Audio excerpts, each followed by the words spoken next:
O Papo de Progresso é um testamento de ideias. Os temas centrais do nosso projeto: desenvolvimento humano, empreendedorismo, espiritualidade. E hoje eu tenho uma grande honra de estar aqui com uma amiga, uma referência, uma mentora, que é Renata Arrepia. Oi, Gabriel. É uma honra, um privilégio poder estar aqui com você. Nos conhecemos num momento bem interessante, né? Foi quase um fight quando a gente se conheceu. Mas depois foi interessante que isso nos uniu, nos deixou cada vez mais próximo, né? Aquela reflexão que nós tivemos, acho que foi um momento assim rápido e de repente nos uniu. E aí estamos juntos há quanto tempo já a gente se conhece? 8 anos. 8 anos. 8 anos. 8 anos de grandes desenvolvimentos. Uma pequena introdução. Renata, que arrepia de fato, é psicóloga, master coach, especialista em gestão 3.0 e psicologia positiva, criadora do método US e agora com um projeto super intencional, Gestão 3.0, correto? Correto. Esse nome, Renata Arrepia, as pessoas acham que é um nome artístico para chamar atenção. Não, gente, é meu nome mesmo, né? Eu até faço brincadeira com ele porque eu sofri muito bullying quando era criança. Então, as pessoas, em vez de me chamarem de Renata, me chamavam de Arrepia. Imagina, você com 10 anos, alguém fala Arrepia, você quer morrer com isso, né? Mas hoje é uma vantagem competitiva, as pessoas lembram do meu nome, então eu utilizo do Arrepia. E para mim, assim, estou muito feliz em estar aqui com você, porque os nossos papos são sempre muito bons. Nós marcamos 15 minutos de papo e fizemos 1 hora de papo, só porque a gente marcou 15 minutos. Então, vamos lá. Uma grande honra. O que é importante saber sobre a Renata versão 2024? Então, Gabriel, uma coisa que eu aprendi durante esses meus 52 anos é que todas as dificuldades que a gente passa, a gente tem a possibilidade de fazer com que essas dificuldades nos afundem ou elas nos fortaleçam.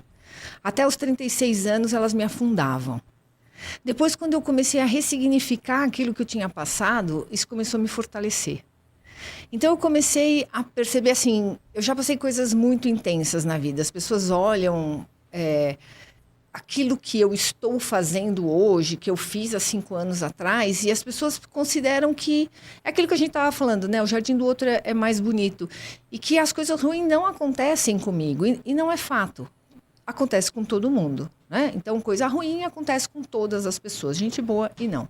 Então, e nem sei se tem isso também, né? Então, o que para mim foi muito impactante, que tudo aquilo que aconteceu na minha vida, eu já perdi um filho, já falhei uma empresa, já montei outra empresa, já vendi uma empresa, já casei 2 vezes, enfim, sabe? Tudo isso, há muito tempo atrás, ela significava dor. Hoje, para mim, significa conquista, sabe? Cada aprendizado, as pessoas falam assim, mas como é que você acredita que perder um filho existe um lado bom? Ah, meu amor, não queira passar por isso. Mas o aprendizado é hard.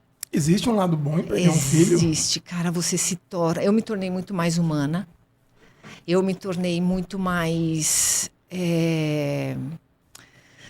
Eu comecei a entender mais... eu acho que é empatia mesmo. Eu comecei a ter muito mais empatia, porque eu tinha dificuldade em ter empatia com a dificuldade ou aquilo que o outro estava passando, né? Eu me lembro de um episódio onde meu irmão me ligou e falou um monte de coisas. E eu falei, meu, o que esse cara está falando? Não estou entendendo nada, sabe? Por que ele está falando isso? Assume a tua parte e segue em frente, né? E passou assim uns 6 meses, eu passei exatamente pelo que ele passou. E na hora veio assim na minha mente, eu falei... Era isso que ele estava sentindo. Mas eu não tinha isso para dar para ele naquele momento. Eu não tinha essa empatia.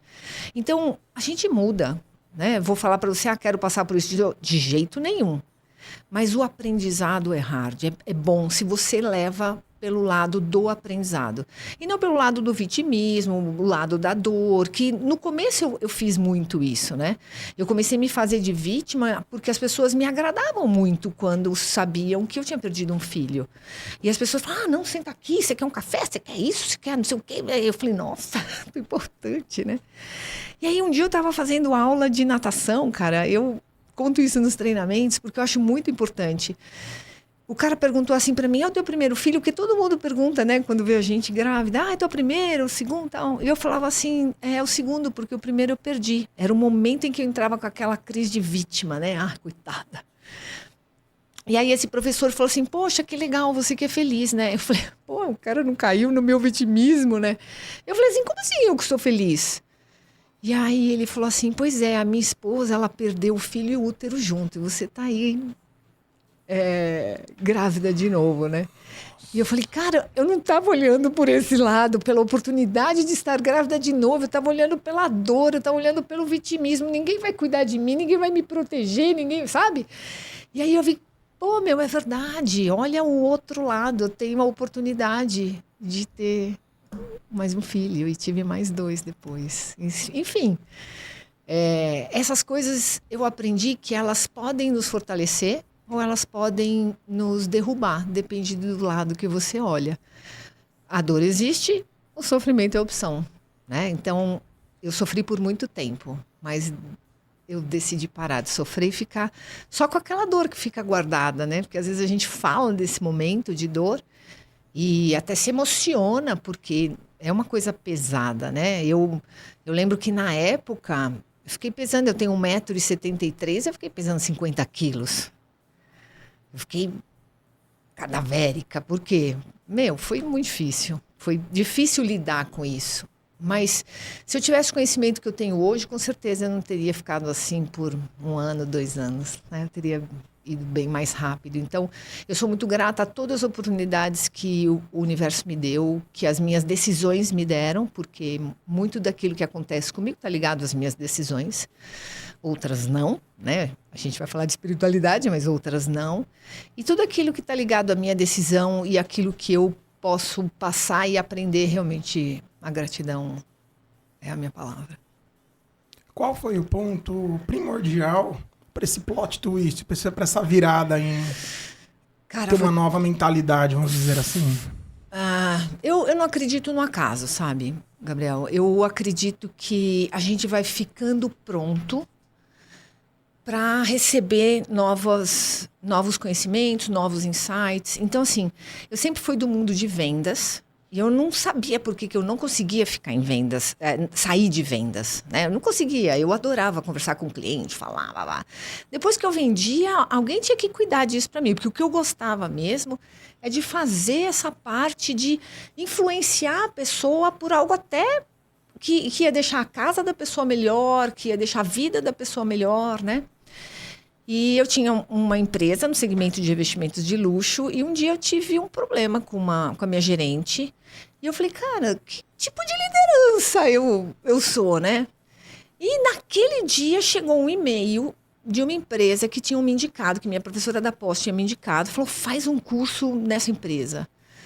Quando chegou esse e-mail, eu falei, isso é um chamado divino, vou fazer esse curso de liderança, chamava Academia da Liderança. Aí eu fui, me inscrevi. Quando eu entrei naquele treinamento, a minha mente virou do avesso. Eu tomei cada burdoada. Mas cada burdoada, principalmente assim, o que é a autorresponsabilidade? A autorresponsabilidade é eu olhar a minha parte no todo, sabe? Se aquilo aconteceu comigo, é porque eu fiz algo, sabe, para aquilo. Então, o que não aconteceu, eu não fiz, minha responsabilidade. E o que aconteceu, eu fiz. Então, hoje eu sou psicóloga porque eu assumi a responsabilidade de determinar. Hoje eu tenho uma empresa porque eu assumi a responsabilidade de fazer o negócio acontecer. Então, todas as mudanças, elas acontecem porque a gente assume a responsabilidade e faz o negócio acontecer. Mas antes eu achava que o problema era do governo, que o problema era das pessoas, que eu era muito boa, eu sabia fazer tudo. Um processo de terceirização? Total, né? Total. Vamos terceirizar que é muito mais fácil.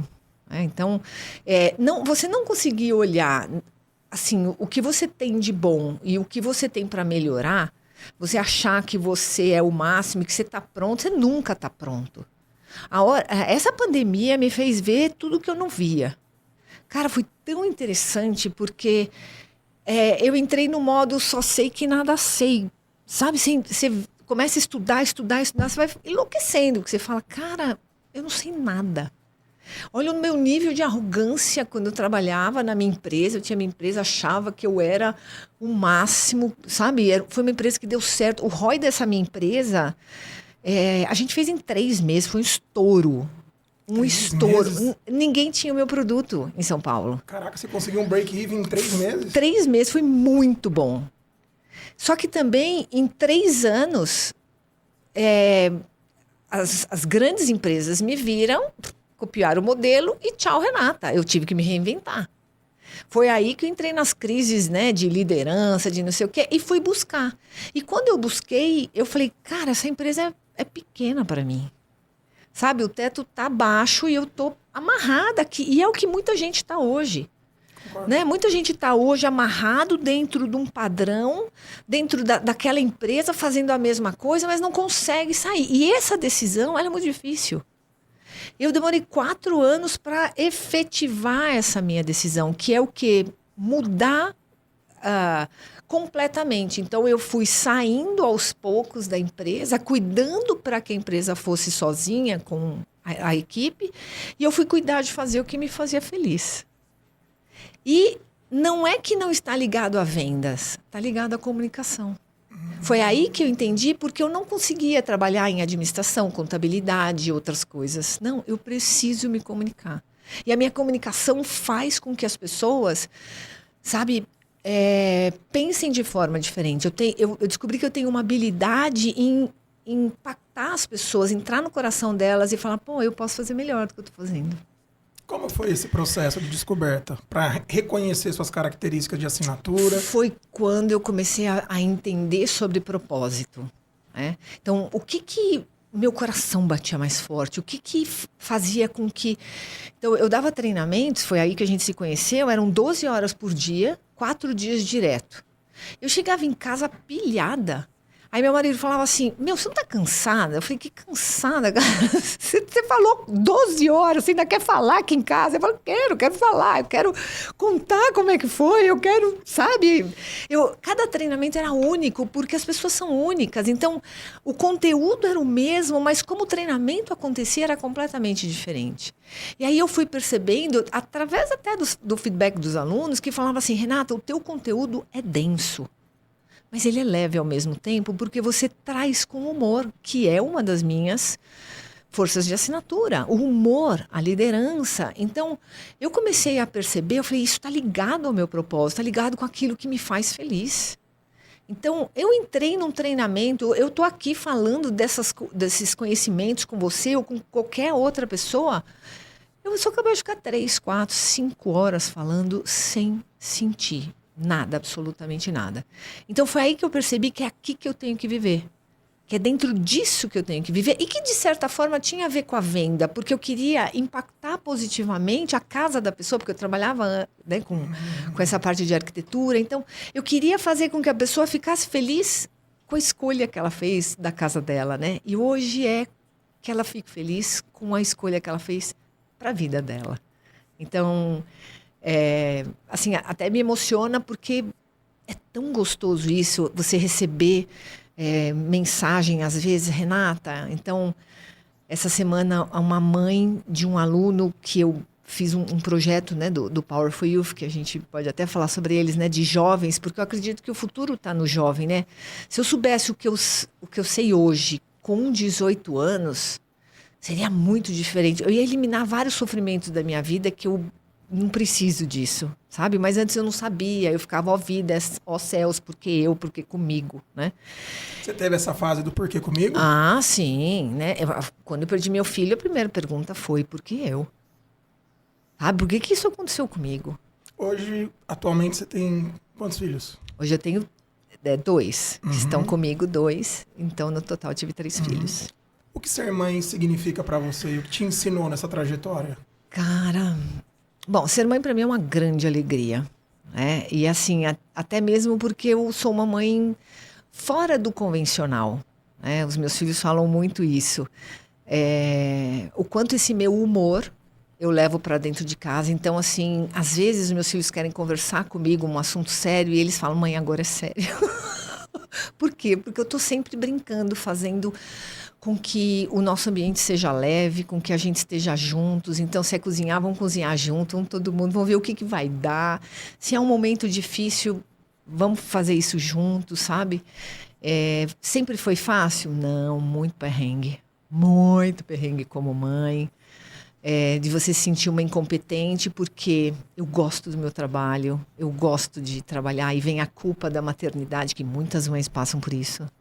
Você sentir culpa por ter tido um filho e não estar dando 100% de atenção a ele. Aí, se você está com ele, você sente culpa de não viver aquilo que você se sente bem vivendo. Não que você não se sinta bem com eles, mas o que faz você se sentir vivo, alegre, é você sendo útil.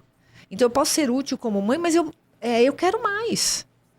Então, eu acho que eu aprendi o que é o amor, aprendi o que eu fiz com a minha mãe também, né? Porque eu sempre recriminei muito o que minha mãe fazia, minha mãe só queria me proteger. Eu acho que é da forma errada, mas foi o que ela quis fazer, né? Todo excesso esconde uma falta, né? Pois é. Então, mas a gente aprende. Aí eu comecei a aprender o que era o amor realmente. Sabe, de você olhar para uma pessoa e falar, cara, eu vou fazer uma brincadeira aqui, né? Eu sempre falo assim, eu não sou capaz de matar uma pessoa.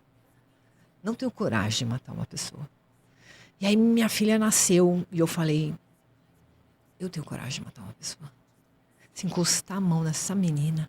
É um amor, Gabriel, louco, sabe? Uma necessidade de proteção, até mesmo pelo que eu passei, pela dor que eu passei, eu sentia muita necessidade de proteger. Então, a maternidade, para mim, foi aprendizado hard, assim, sabe? Porque eu não sabia que eu super protegia meus filhos. Eu fui descobrir isso quando eu busquei o autoconhecimento. Eu fui ver o quanto eu fazia de coisa ruim para eles, que eu achava que eu estava fazendo certo, cuidando, protegendo. Não, um dia eu recebi um feedback assim da minha filha. Você me deixa errar, por favor? Porque senão eu não aprendo. Ai, ok, minha filha, eu deixo. Mas você quer o quê? Você quer que tudo dê certo. Tudo que você passou, você não quer que ela passe, mas o que você não pode esquecer é que o que você passou te transformou em quem você é. Então, se você colocar numa redoma, não vai rolar. Não vai conseguir lidar com os desafios da vida, e que não são poucos os desafios. São muitos. A vida aqui na Terra é nível hard, sabe? O negócio é intenso. Você comentou sobre propósito. Eu gosto de um livro, O Velho Menino, que diz que propósito é eu transferir para o outro que eu tenho em farta para o que falta para ele. Uhum. Seu propósito é bonito, porque você acelerou, potencializou, alavancou nesses últimos 25 anos muita gente boa. Tiago Nigro, Natália Arcuri, Gabriel Ferraz. Estamos aqui juntos. Só que eu vou falar uma coisa. No primeiro contato que nós tivemos, rolou uma faísca, né? Porque a questão da espiritualidade me pega muito. E você me deu um chacoalhão, que meu nível de consciência na época não estava tão expandido. Cheguei para você, estava numa transição de carreira e falei, olha, Renata, eu agradeço a Deus por chegar aqui. Você falou, é importante você agradecer a Deus, mas você já parou para agradecer o seu progresso, agradecer a você? Como que você criou esse modelo mental de gratidão e de autorresponsabilidade? Eu acho que tem muito a ver com aquilo que a gente passou, né? Então, a espiritualidade, para mim, ela também é muito importante. Mas eu não posso negar que... Eu gosto até de contar aquela metáfora, né, do como é que chama lá? Do padre. Que a igreja estava inundando e o bombeiro foi lá e o padre falou, não, Deus vai me salvar. Aí daqui a pouco a igreja começou a subir de água, ele subindo lá para a igreja, aí o pessoal foi salvar ele de novo, ele falou, não, Deus vai me salvar, ele já estava no sino, a igreja encheu de água, veio o helicóptero, ele falou, não, pode ir embora o helicóptero, Deus vai me salvar. E aí ele morreu, chegou no céu e falou, Deus, você não me salvou? Ele falou, cara, mandei 3 oportunidades, tu não pegou nenhuma. Então, eu acho que é bem isso. Deus dá essas oportunidades. Mas a gente, por medo, por insegurança, por não querer decidir, não faz o negócio. E quando você começa a entender que a tua vida, ela tá ligada às decisões que você fez, né? Para mim, assim, a lei do plantar e do colher é a lei que rege a nossa vida. Então, não adianta a gente achar que não vai colher. Pode demorar 20, 30 anos, amigo. Plantou, tu colhe. A fatura chega, né? Chega. E se você não plantar, você também colhe. Por quê? Porque o que você vai ter se você não plantar? Então, a nossa vida, ela é você decidir qual é a consequência que você quer ter. Né? E aí você decide o que você faz todos os dias. Então, quando eu entendi sobre propósito, o quanto isso é importante para mim, o quanto faz meu coração bater mais forte, sabe? A minha vida mudou muito a partir deste momento em que eu falei, é aqui o meu quadrado. E que é uma coisa que as pessoas, elas tentam uma vez achar o seu propósito, tenta duas, vai num treinamento, fala, Renata, não achei meu propósito, e desiste. E continua fazendo mais do mesmo. Então, se hoje eu já estou estressada, desgastada, como é que eu vou estar daqui 10 anos fazendo mais do mesmo de uma coisa que não me faz feliz? E as pessoas... você sabe que na segunda série, eu tive uma professora que me colocou para assistir aula colada na parede, porque eu falava demais, né? E naquele momento, o que eu entendi, né? Na época, eu julgava, né, que ela era o problema. Então, a professora me colocou lá, ela é do mal, olha o que ela fez comigo. Não, hoje eu entendo, olha o que eu entendi do que ela fez comigo. Né? Então, eu fiquei, até terminar a faculdade, eu não fazia uma pergunta na escola. Por quê? Porque aquela professora falou assim para mim, Renata, você fala demais. Você enche o saco das pessoas. Você precisa ficar olhando aí para a parede para ver se você acalma. Da segunda série até a faculdade, você carregou esse bloqueio? Eu carreguei isso. Quando eu descobri que a minha missão estava ligada à comunicação, eu culpei quem? Ela, a professora Marlene, lembro dela até hoje. Mas foi a forma como eu interpretei. E aqui vem a autorresponsabilidade. Mas que a gente não tem isso. Você não aprendeu isso com 8 anos. Você não aprendeu isso com 10 anos. Sabe que a fala dela não é... Isso não é teu. Mas você é o resultado daquilo que você interpreta. De como você interpreta a sua vida. Você é esse resultado. E a hora que você percebe e você fala assim, não, professora Marlene, eu posso falar um monte de coisa errada, mas eu também falo coisa certa. Talvez você tenha escutado só uma parte. Por que hoje as pessoas me chamam para eu conversar com elas? Para eu ensinar?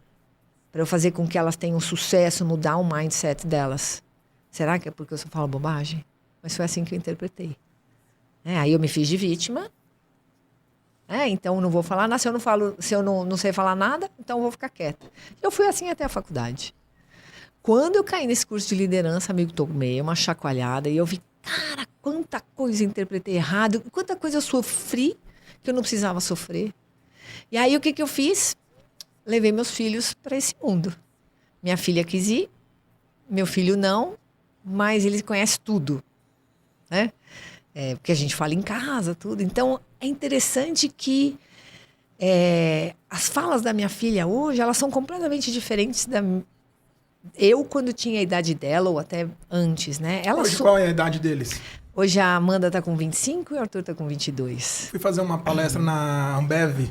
Na época eu acho que ela estava. Ela tá lá. Me emocionou muito, porque nós tivemos um processo juntos na pandemia sobre essa questão mesmo de modelos comportamentais. Conheci a constelação sistêmica. E aqui eu tive um grande plot twist, uma virada, para perdoar um pai que eu nunca vi. Um pai que tentou me abortar 5 vezes no ventre da minha mãe. E eu ficava pensando, Renata, como ter autorresponsabilidade de uma responsabilidade que não é só minha? E aí eu comecei a entender o perdão. Essa hierarquia que mexe com a gente, né? Como que você desenvolveu o perdão para deixar com o outro que é dele e trazer essa autorresponsabilidade, observar os padrões comportamentais? Família da treta, né? Nossa, se a gente estava conversando, né? E aí você trouxe... Bom, não sei se a gente vai falar, mas vamos falar do perdão primeiro. Então, eu vou falar para você que quando eu entendi que o que é do outro, a decisão do outro, então, né, olha o que você passou. Cara, você não tinha que morrer, desculpa. Você tem uma missão aqui, pode tentar 10 vezes, não vai. Sabe, agora, o ponto é, se você não faz o que você tem para fazer aqui, porque eu sei que eu estou a serviço, sabe? Eu sei que eu tenho... o meu trabalho é esse. É mudar a vida das pessoas. É impactar positivamente a vida das pessoas. Fazer com que elas tenham outra visão sobre aquele prisma que elas estavam tendo. Então, quando eu entendi que... Eu tive uns perrengues também com o pai, não passei por isso, mas foi bem difícil a minha criação, sabe? Eu tinha uma família bem disfuncional. Hoje eu sei que é disfuncional, antes eu achava que era legal, né? Mas hoje eu sei que era bem disfuncional.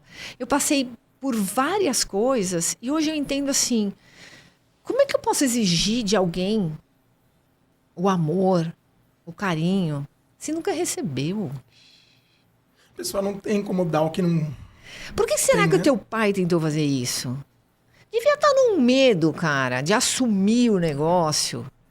Falar, ele não devia saber o que era isso, ou sei lá, o que a gente não entende o que passa por trás de uma pessoa para fazer isso. Agora, qual que é o lado bom disso? Você não vai fazer isso, porque você aprendeu com isso.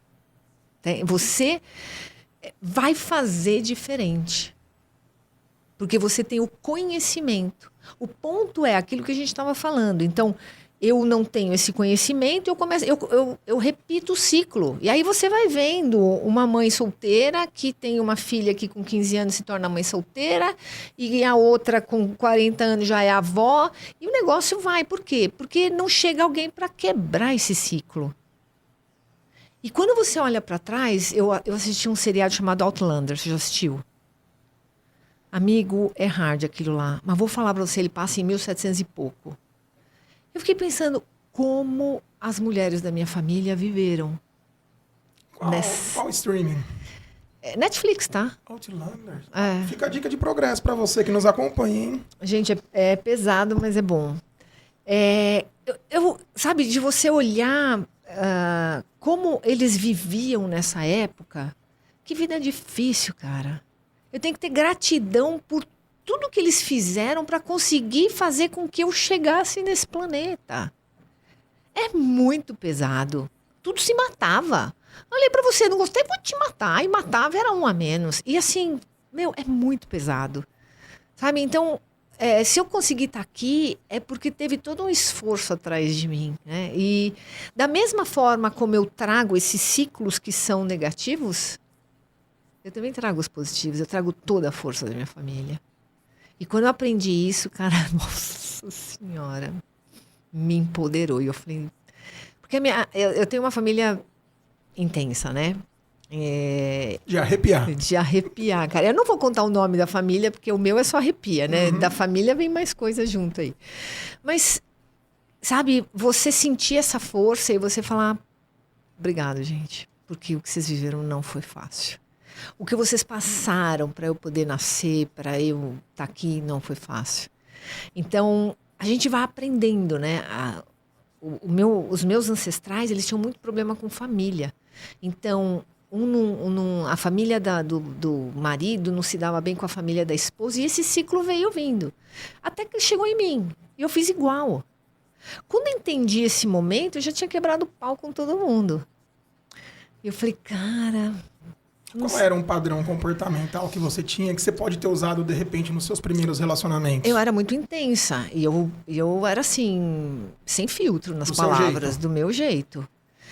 Até o dia que eu recebi um feedback, falei assim, nossa, Renata, você é uma sincericida, né? Porque eu falava mesmo. Sempre fui autêntica, mas continuo sendo autêntica, mas tem hora que não vale a pena. Temperança, né? Total. Então, não é uma das minhas forças de assinatura, tá lá embaixo, né? Mas eu estou em processo de desenvolvimento. Então, aí, quando eu já tinha quebrado o pau, eu comecei a perceber que isso existia em toda a minha família. Né? Um não se dava bem com o outro, não sei o quê, não se dava bem com não sei quem. E o que eu queria? Cara, o meu propósito maior é a união. É estar todo mundo junto. Eu falei, o que eu estou fazendo? E aí a Amanda, né, um dia ela falou, ai mãe, como é que foi e tal? Eu falei, filha, tem uma coisa assim, ó, não brigue com a família do seu namorado, do seu marido. Por quê? Porque provavelmente você encontrou essa pessoa e o ciclo vai se repetir. Seja a ovelha negra, quero isso daí. Deixa falar, deixa fazer. Eu escutei barbaridades, amigo. Barbaridades. Que eu olho para trás e hoje eu falo, cara, como é que eu consegui? Eu falei barbaridades também, né? Mas o fato de eu poder falar para ela assim, quebra isso, eu não consegui quebrar porque não tinha esse conhecimento. Não entra. Porque você vai ser atentada a falar. Você vai ser atentada a manter esse padrão. E quando você quebra, você se fortalece.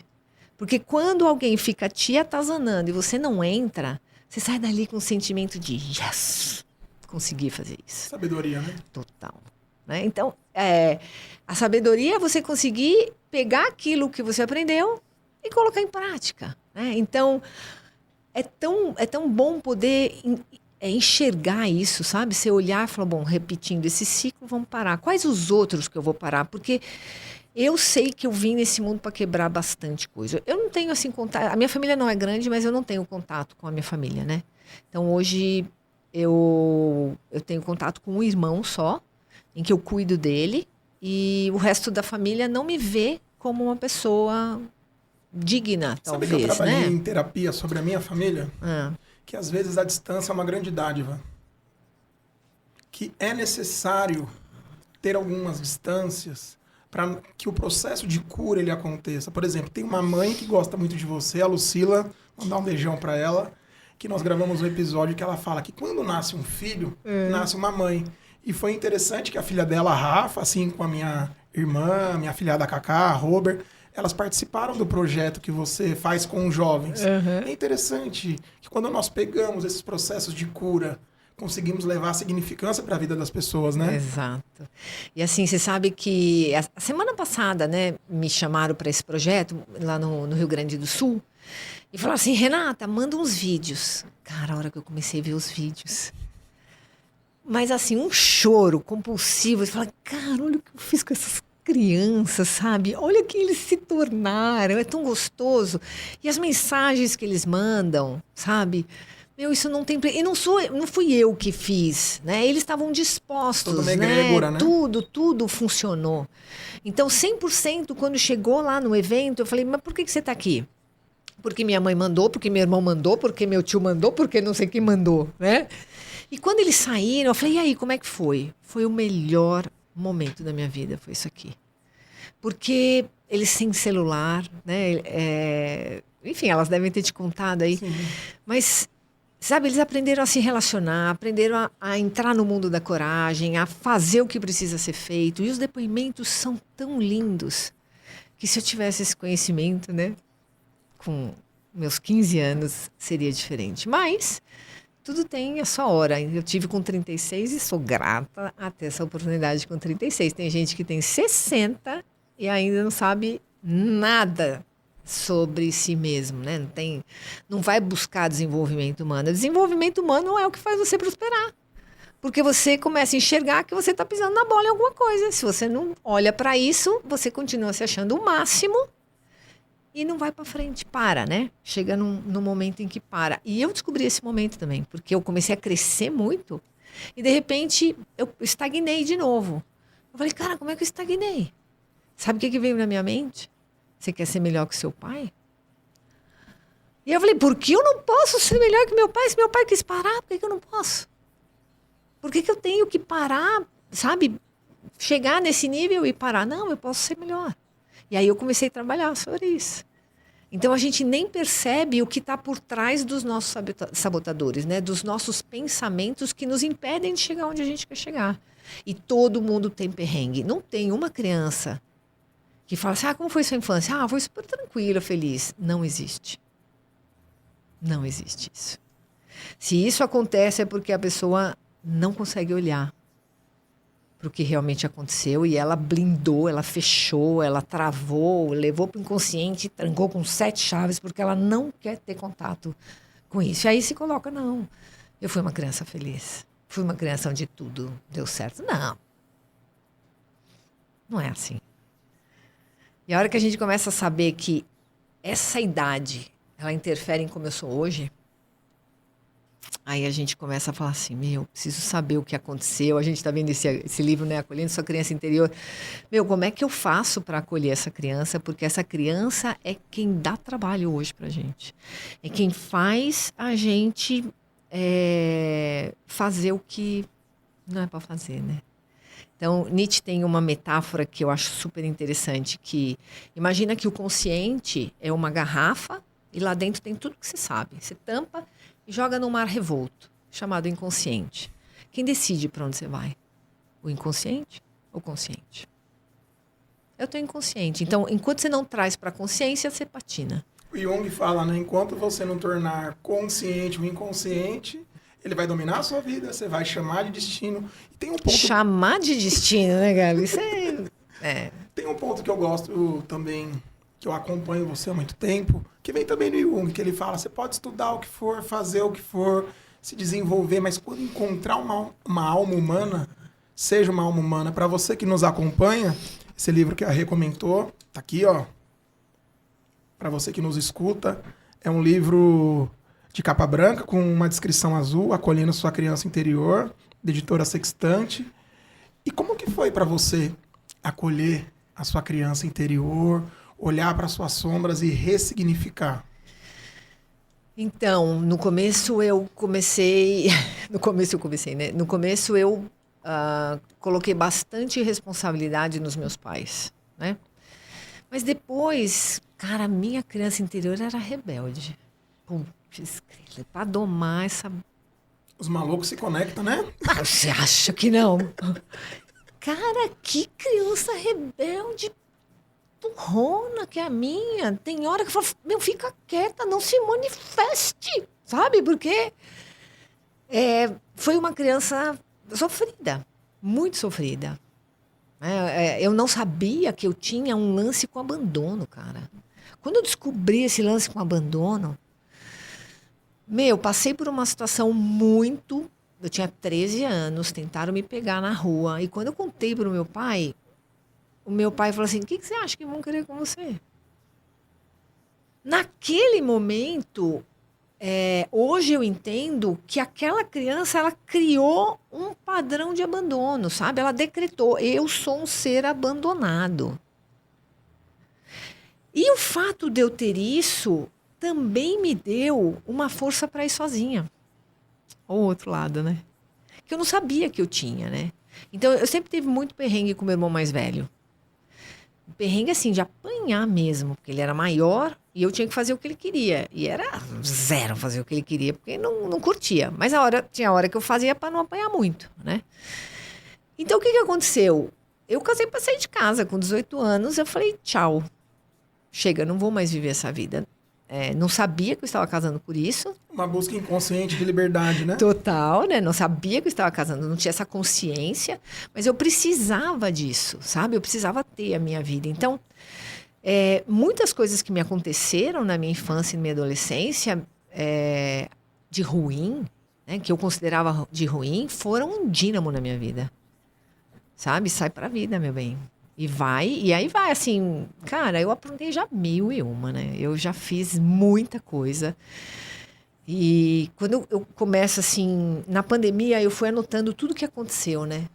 A hora que eu olhei, cara, em 2 anos, eu falei, não acredito que aconteceu tudo isso na minha vida. Você vai perdendo o valor daquilo que te aconteceu.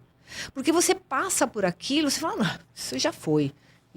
Só que a hora que você olha, você fala, como eu consegui sair disso?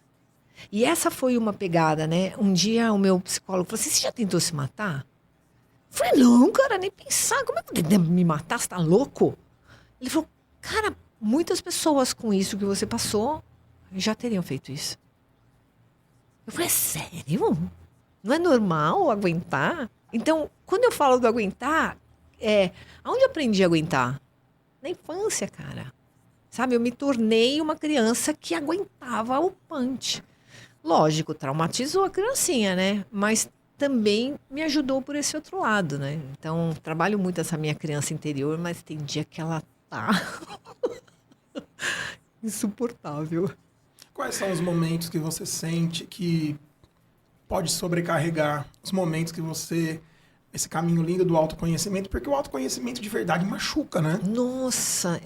Então, nos meus treinamentos eu já não falava de autoconhecimento. Não falava? Não falava. A palavra autoconhecimento, não. Eu falava clareza. Performance. Vamos ter clareza na vida para ter performance, né? Porque você vai lá autoconhecimento, você fala, ai, não quero não. Ai, muito pesado. Só que se você não entende isso, você não tem essa clareza, um abraço, já era. Sabe, a tua vida patina. Então eu vejo as pessoas ao meu lado, assim, eu tenho muita vontade de ajudar as pessoas da minha família e não consigo. E isso eu já, sabe, I'm sorry, eu tô aqui, se vocês precisarem, fiquem à vontade. Posso pegar? É uma coisa pesada, mas às vezes não é para quem precisa, é para quem quer, né? Exato, só para quem quer. É decisão, né? Então você vê a pessoa se ferrando. Quando você vai trazer um conhecimento, a pessoa, sabe, fala, quem é você para falar sobre a minha vida? Não sou ninguém. É você que fica à vontade. Eu tenho, assim, uma especialização em quebra de crença. Então, eu dou aquelas pauladas e aí o que acontece? As pessoas se afastam às vezes, né? É muito comum. Só não afasta quem sabe da importância disso. Outro dia, não sei se você conhece ele, o Guilherme Faria, me ligou. Falou, hey, tu luta, né? Ele foi meu professor de Kung Fu. Ele falou assim, tô super feliz porque eu tô quebrando os padrões da minha família, sabe? Não quero mais saber disso. Eu falei, que bacana, então vou fazer uma ferramenta aqui. Aí fiz a ferramenta, eu falei, o que disso daqui você ainda faz? Ele falou, faço isso. Falei, então, meu querido, menos, né?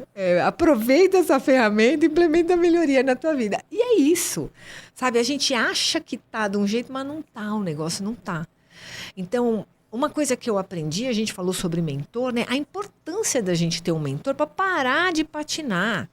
Porque eu tô dentro da minha vida, eu não enxergo o que eu tô fazendo 100%. Por mais clareza que eu tenho, não enxergo. Quando você tem alguém que fala, sinaliza, sabe? Acende uma bandeira vermelha e fala, o que é isso?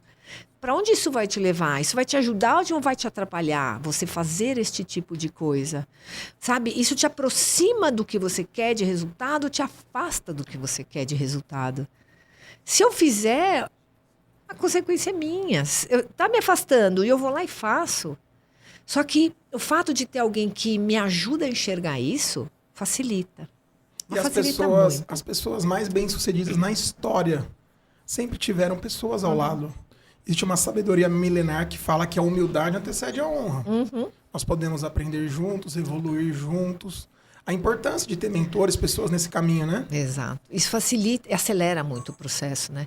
Eu diria para você que eu cresci rapidamente com o processo de ter um mentor, né? Então, a minha é muito amada, é muito querida. E eu adoro conversar com ela, porque ela, cara, me dá cada voadora e eu falo, eu quero voar mesmo. Pode dar que eu quero, sabe? Eu quero implementar a melhoria mesmo. Mas se eu não enxergo, né? E às vezes a gente não enxerga mesmo. Né? Você comentou sobre quebrar crenças. Poderia dividir com a gente algumas dicas para quem nos acompanha? Como quebrar padrões de crenças? O que é uma crença? Então, uma crença é um sentimento de verdade sobre algo. Né? Então, geralmente, essa crença ela é criada como evidência. O meu exemplo, né? Então, o meu pai não me deu ouvidos e eu acreditei que eu sou um ser abandonado. Criei uma crença de que ninguém me ouve. E aí eu começo a falar, ninguém me ouve, né? A menininha na escola da segunda série até a faculdade, vou ficar de boca fechada. Vou ficar de boca fechada. Não posso me posicionar. Não posso me posicionar. Então, uma ação gerou um resultado. Certo? Até eu começar a enxergar que isso foi uma coisa que eu criei, porque a crença é algo que você cria. E você cria de acordo com as histórias que você tem. Então, nos treinamentos eu dou um exemplo, né? Se você encontra um senhor de 70 anos, que a esposa faleceu há uma semana, ele com uma mulher de 30, o que você pensa? Aqui que está a tua crença. Então as pessoas falam, não deixou esfriar o corpo, safado, já tinha a mulher. As pessoas falam várias coisas. Agora eu pergunto, qual que é a verdade dos fatos? Quanto tempo eu tenho que esperar? Aonde está escrito isso? A pessoa já morreu, não vai voltar. Pelo que eu sei, a única coisa que é irreversível é isso. Certo? Não vai voltar. Então eu vou ter que esperar para ser feliz?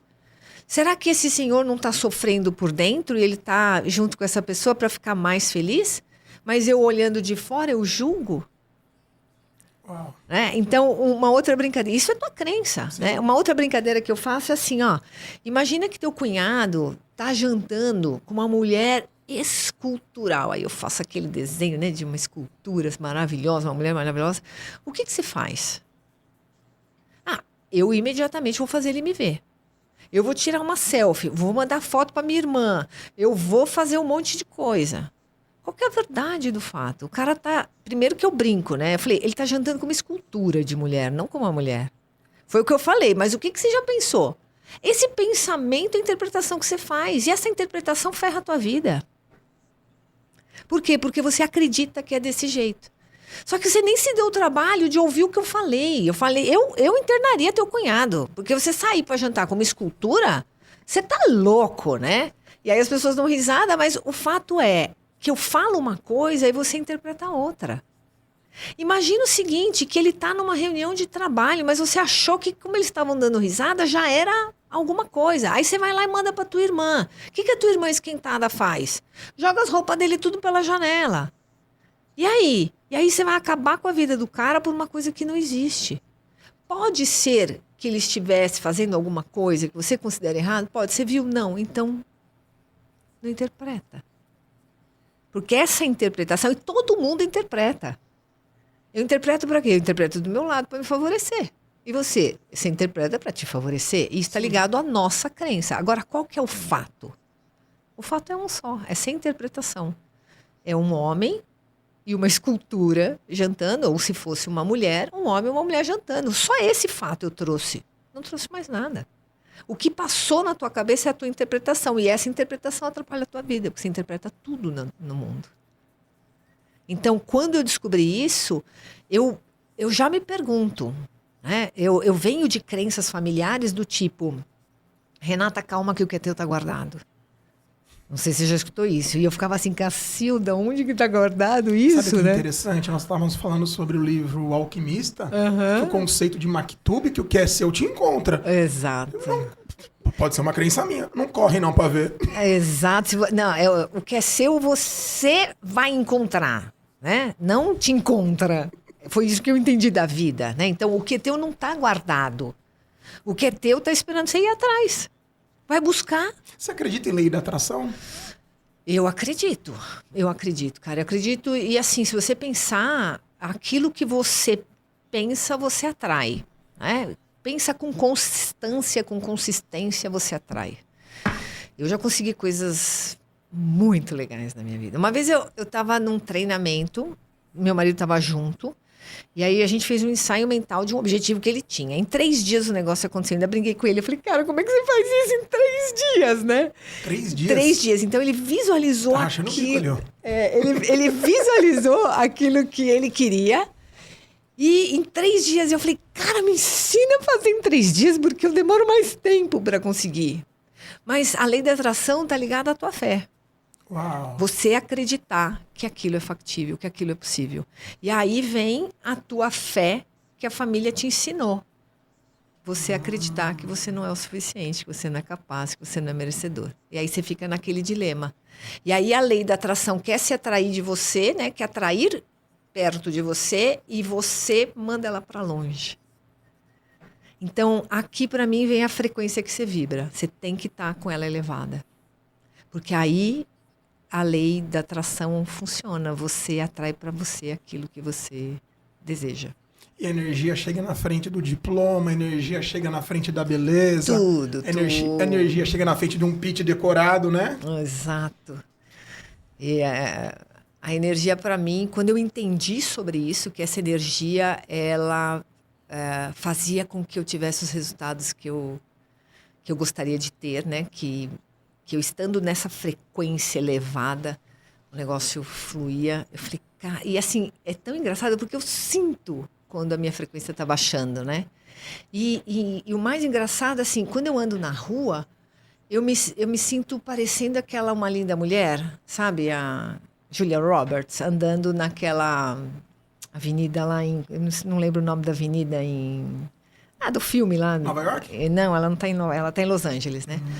Ela andando, desfilando, é essa vibração. E é engraçado que as pessoas olham para mim, né? Eu até brinco com meu marido, meus cabelos cacheados, chama muita atenção. E as pessoas falam, nossa, esse seu cabelo. Eu falo, não é o cabelo. É a vibração que eu tô. E quando eu não tô desse jeito, eu posso estar o mais linda possível. Mas não é a mesma coisa. Tem um ponto interessante. O Instituto Gallup fala que 83% das pessoas estão infelizes no ambiente de trabalho. O que tem adoecido tanto as pessoas profissionalmente, pessoalmente? Porque eu acredito que pessoas curadas curam, pessoas transformadas transformam e gente chata enche o saco em qualquer lugar. E pessoas doentes adoecem outras empresas. Né? Então, você é o que você faz, né? O que você tem ao seu redor. Uau. Se você tem pessoas que adoecem, por mais força que você faça, você vai adoecer. Você não tem força para 5 pessoas. Ou você sai fora disso, ou você vai adoecer junto. A mesma coisa é o crescimento. Se você tem pessoas que te empoderam e que você empodera essas pessoas, e quando vocês juntam forças, que esse para mim é o grande significado da vida. Concordo. Né? O que é desse lugar que a gente está, que nós fizemos, Gabi. Sabe, tem o livro, um monte de gente trabalhou para isso. Esse copo, um monte de gente trabalhou para ele estar aqui. Desde o frete do vidro, quem fez o vidro, transportou, vendeu a loja, todo mundo. A nossa roupa. Sabe? Então, quando eu junto todo mundo, como é que eu poderia estar aqui se não tivesse esse microfone, se não tivesse toda a equipe maravilhosa que a gente tem aí, né, queridão? Se não tivesse tudo isso... O todo é maior que a soma das partes? Não tem como. E quando eu entendo isso, sabe, eu entro para contribuir, não para competir.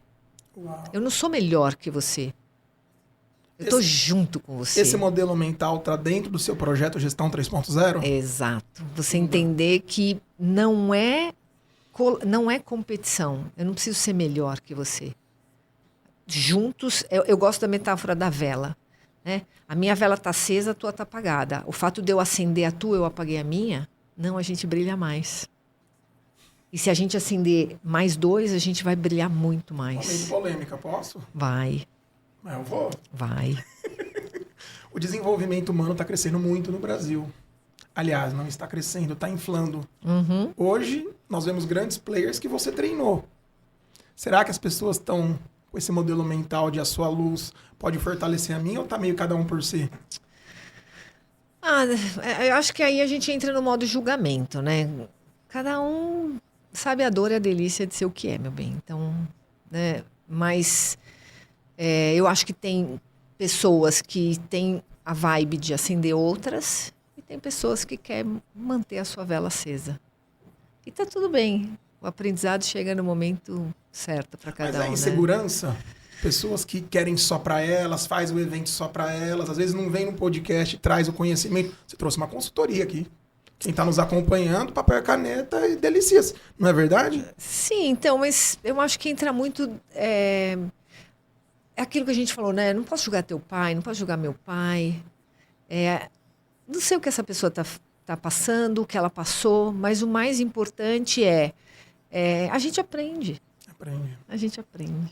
E o que é de verdade sempre prevalece, né? Exato. A verdade e a autenticidade, ela prevalece. Isso, sabe, você consegue sentir na pessoa o caráter dela, quando ela é autêntica. Então, as pessoas falam para mim, Renata, eu gosto desse teu jeito de ser... Porque hoje eu dou risada pelo que eu passei, mas já chorei muito. Né? Já chorei, enfim, ainda choro, tem horas, né? Quando a gente tem notícias que são pesadas. Então, sabe, você chegar e falar assim, você sabia que meu irmão é um mendigo? Aí as pessoas falam assim, E é uma escolha dele. E essa é a minha vida. Seu irmão é um mendigo? O meu irmão foi, hoje ele não está. Nossa. Mas ele foi dependente químico. Hoje ele não está, mas ele se transformou, ele adquiriu, né? Não veio a palavra agora, esquizofrenia. Então hoje ele não vive mais em sociedade. Eu só cuido. mas essa culpa não é minha. Esse perrengue não é meu, mas eu cuido. Só cuido dele. Porque ele sabe o que ele fez. Ele sabe por que está passando por isso. As pessoas, às vezes, elas têm medo em encarar a realidade, encarar a aceitação dos fatos e, principalmente, encarar que a morte um dia vai chegar. Eu trouxe aqui um tema que eu sei que é um pouco delicado, mas ele é importante nós falarmos sobre finitude no autoconhecimento. Esse livro da Ana Cláudia Quintana Arantes, A Morte é um Dia que Vale a Pena Viver. Exato. Tem um estudo com uma enfermeira que ela, no leito de morte das pessoas, perguntava para elas, né? 5 arrependimentos que você tem. Primeiro, eu gostaria de ter priorizado minhas escolhas. 2, eu gostaria de demonstrar sentimentos. 3, eu trabalhei demais e não saboreei, desfrutei. 4, eu queria ter passado mais tempo com as pessoas que eu gosto, jogando meu beach tênis, fazendo minha corrida. E 5, eu deveria ter feito de mim mesma, ou mesmo, uma pessoa mais feliz. Em meio a essa pandemia que nós passamos, transições de carreiras e projetos, quebrar, acertar, você conseguiu ressignificar algum arrependimento? Já conhecia essa obra? Não conhecia esse livro, mas dentro aí da minha mentora, que, né, você trouxe até uma fala que ela trouxe aí, para mim faz muito sentido, né? E assim, eu acho que os relacionamentos é o que nos deixam mais felizes. Concordo. Só que a gente é doutrinado a cuidar de coisas, a fazer coisas, né? E a gente esquece que os relacionamentos são eles que mais desenvolvem a gente e mais nos dão felicidade. A felicidade que eu tenho quando a minha filha simplesmente me liga e fala: oi, mami. Mami, hoje estou triste. Ah, por quê? Sabe? Essa é uma simples conversa, mas ela ligar e falar: mãe, te amo. Liguei só para falar que eu te amo, tô com saudade. Cumplicidade, né? Putz, cara, não precisa mais nada. Isso não paga um dia de trabalho, sabe? Uma semana, não paga. Então, eu aprendi uma coisa, até com a minha mentora: o equilíbrio é a melhor coisa. Sabe? Nem você sobrecarregar e nem você deixar de fazer, né? E nem o 0, nem o 100. Amor é confiança? Amor é confiança. Mudou minha vida isso, sabia? Amor é confiança. A gente só consegue estar do lado de pessoas que a gente confia. E quando essas pessoas quebram a confiança, é muito difícil de estabelecer. Então, a gente falou de perdão, né? Em primeiro lugar, é eu me perdoar por saber que não fiz nada, né? Em segundo, eu perdoar o outro me deixa mais leve. E aí é uma opção eu saber se eu fico ou não, se eu volto a confiar, porque eu confio em todo mundo, Gabi. E aí você vai me dizer se eu continuo ou não confiando. Uma das coisas que me ajudou a aprender a amar de verdade, quando a minha sócia afetiva arrumou as malas dela para seguir a carreira internacional, ficar 4 meses longe. E eu fiquei muito mal, porque eu trago essa ferida emocional do abandono e da rejeição do ventre da dona Márcia. Ah, bem-vindo. Eu tava na Ibirapuera, meio correndo, meio chorando, sabe? E indo passando, vendendo brigadeiro, ele olhou pra mim e falou assim: se você quer viver o que as poucas pessoas vivem, você começa a fazer o que poucas pessoas fazem. Eu falei: uau, esse período vai ser um período de cura. E eu gosto muito de uma poesia, um haikai. Para você que nos acompanha, jogo bom passa rápido, estamos chegando nos instantes finais. Se eu não fizer por mim, quem o fará? Eu digo um pouquinho diferente, né? Todo mundo busca um super-herói para se salvar. Seja você o seu super-herói. Né? Só você vai se salvar. Não existe outra possibilidade, né? Não tem um super-homem, um Capitão América que vai te salvar, não. É você mesmo. Só você pode se salvar, né? Ninguém vai te salvar. Suas redes, projetos, que honra, que alegria, obrigado. Eu que agradeço, querido. Bom, minhas redes são Renata Arrepia, né? Tô entrando agora no TikTok, já tô começando, mas no Instagram já tô, no LinkedIn também. E eu falo muito dentro da gestão 3.0, tem muito desses assuntos que nós falamos. Sim. Porque eu só consigo ser melhor do que ontem a partir do momento em que eu sei o que está me atravancando, eu assumo essa responsabilidade e eu crio essa autonomia na minha vida para fazer o negócio acontecer. Então, você sabe que a maioria das pessoas não sabe para onde está indo, né? Quando você fala de objetivo, a pessoa fala, eu quero ficar melhor de vida. Isso não é nada. E aí, se eu não tenho nada de objetivo, eu não sei para onde ir. Dentro da gestão, a gente trabalha muito isso, sabe? Você começar a entender o teu propósito, a clareza de para onde eu estou indo, o que me faz feliz e a coragem de mudar, de virar a chave, sabe? E não precisa ser do dia para a noite. Ela pode ser uma coisa tranquila, né? Gradativa. Uma transição. Porque a gente fala, não quero mais viver isso, eu vou sair. Isso costuma ser um perrengue bem forte na vida das pessoas. Mas quando você faz essa transição mais leve, tudo flui. O equilíbrio, né? O equilíbrio faz a nossa vida acontecer muito melhor. E para nós finalizarmos, para você o que é um bom papo de progresso? Primeiro é falar com você, né? Você é o papo de progresso. Um papo de progresso é onde eu consigo sair daqui com um aprendizado e uma ação. O que eu vou fazer para ficar melhor do que eu tô hoje? Que honra. Né? Porque se eu tô bom e eu tenho feito tanta coisa errada, se eu ajustar essas coisas que eu tô fazendo de errado, eu vou ficar muito melhor. E aí vai. Então, o papo de progresso é você pegar qualquer conversa e ver como aquilo te cabe, como você implementa a melhoria na tua vida. E não ficar olhando, né, para o outro e querer mudar a vida do outro. Muda a tua, que quando você muda você, o mundo muda ao teu redor, né? Isso eu aprendi também. Muito obrigado. Esse papo pede mais, hein? Esse papo pede retorno. Eu sei que a gente ficou aqui só 10 minutos, né? E o pessoal já tá mandando a gente desligar. 10 minutos, vou falar. Não gosto de falar 10 minutos só. Obrigada, minha querida. Obrigada pela oportunidade. Quem sabe eu dou um pulo lá no seu, tem coisa nova chegando, né? Coisa nova chegando, é isso aí. Para você que nos acompanha, vale lembrar que mudanças estruturais são gradativas. As pessoas que chegaram onde estão começaram de onde estavam. Valorize os pequenos começos, porque o nosso progresso é para benefício de muitos e muitas. Até mais, vamos lá. Esse podcast foi produzido por Gramofone Podcast.